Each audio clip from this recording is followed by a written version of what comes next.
ইতিহাসে এমন কিছু মানুষ ছিলেন যাদের জীবনের প্রতিটি অধ্যায় আমাদের জন্য একটি পাঠশালা। তারা ছিলেন ধৈর্যের প্রতীক, আল্লাহর দ্বীনের একনিষ্ঠ খাদেম এবং সত্য ও হকের পক্ষে সাহসী কণ্ঠ। তেমনি একজন ছিলেন ইমাম আহমদ ইবনুল হাম্বল রহিমাহুল্লাহ। আজ আমরা জানব তার জীবন সংগ্রাম, জ্ঞানের অগাধ তাণ্ডব এবং সত্য প্রতিষ্ঠার অবিচল মনোভাবের গল্প। ইমাম আহমদ ইবনুল হাম্বল রহিমাহুল্লাহর জন্ম ১৬৪ হিজরি ৭৮০ খ্রিস্টাব্দে ইরাকের বাগদাদ নগরীতে। তার পিতার নাম ছিল মুহাম্মদ ইবনুল হাম্বল। জন্মের কিছুদিন পরই তার পিতা ইন্তেকাল করেন। অতএব ছোটবেলা থেকেই তিনি ছিলেন পিতৃহীন। তার মা ছিলেন অত্যন্ত ধর্মপ্রাণ ও জ্ঞানপিপাসু একজন নারী। তিনি একাই তার সন্তানকে দ্বীনের পথে বড় করে তোলেন। ইমাম আহমদের চরিত্র গঠনে তার মায়ের অবদান ছিল অনস্বীকার্য। ছোটবেলা থেকেই ইমাম আহমদ ছিলেন অত্যন্ত মেধাবী ও শান্ত প্রকৃতির। মাত্র ১৫ বছর বয়স থেকেই তিনি হাদিস সংগ্রহ ও অধ্যয়নে মনোযোগী হন।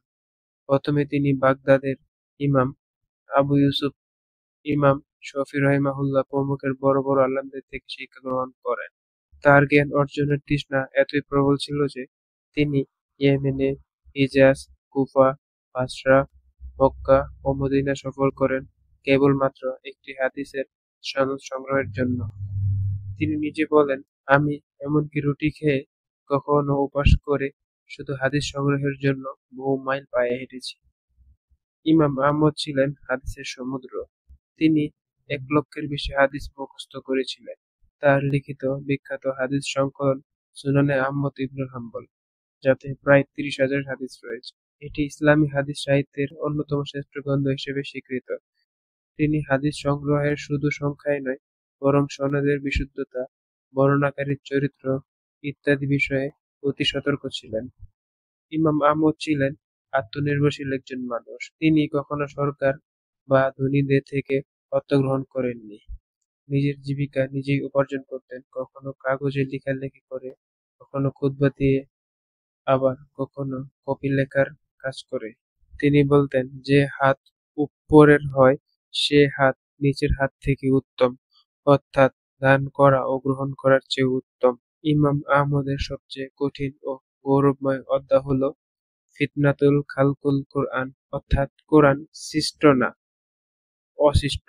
এ সময় আব্বাসী খলিফা আল মামুন এবং পরবর্তী কিছু শাসক মুতাজিলা মতবাদ গ্রহণ করে বলেছিলেন, কোরআন হলো সৃষ্টি, এটি আল্লাহর গুণ নয়। এই আকীদা ছিল ভ্রান্ত এবং ইসলামী আকীদার পরিপন্থী। ইমাম আহমদ ছিলেন অল্প কিছু আলেমদের মধ্যে একজন, যিনি দৃঢ়ভাবে এই ভ্রান্ত মতবাদ অস্বীকার করেন এবং সত্যের প্রতিষ্ঠা করেন।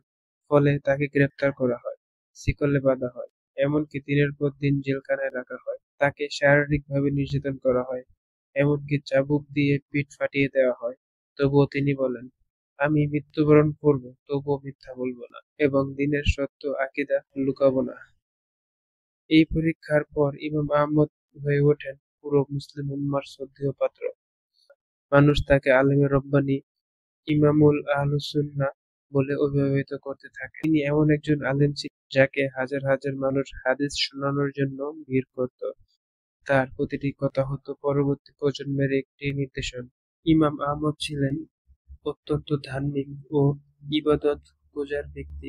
তিনি দিনে প্রায় ৩০০ রাকাত নামাজ পড়তেন আর রমজান মাসে কুরআন খতম করতেন প্রতিদিন। তিনি রাতের অন্ধকারে আল্লাহর সামনে অশ্রু ঝরাতেন আর দিনে মানুষকে আল্লাহর পথে আহ্বান করতেন। ইমাম আহমদ ইবনুল হাম্বল হলেন ইসলামের ৪টি মূল মাযহাবের একজন ইমাম: হানাফি, মালিকি, শাফি এবং হাম্বলি। তার অনুসারী মাযহাবকে বলা হয় হাম্বলি মাযহাব। বিশেষত সৌদি আরব ও তার পার্শ্ববর্তী অঞ্চলগুলোতে এই মাযহাব ব্যাপক প্রচলিত।